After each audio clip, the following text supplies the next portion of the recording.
যদি এসে পড়ে তাহলে কি করবে? আচ্ছা, আজান শেষ, যেটা বলতেছিলাম, যে যেটা গেছে, যেটা চলে গেছে, সেটা নিয়ে ভেবে কি তুমি আর কিছু করতে পারবা?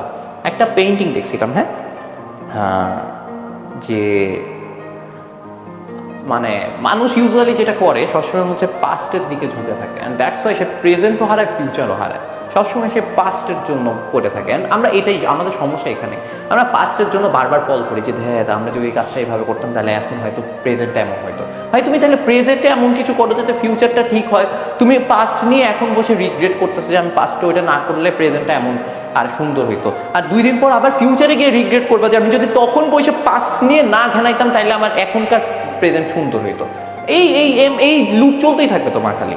না যে তুমি হচ্ছে এই যে প্রেজেন্টে বসে আসো, তুমি এই যে ধরো প্রেজেন্টে বসে আসো, প্রেজেন্টে বসে হচ্ছে পাস্ট নিয়ে কান্নাকাটি করতেছো, এই যে এই সময় নিয়ে কান্নাকাটি করতেছো।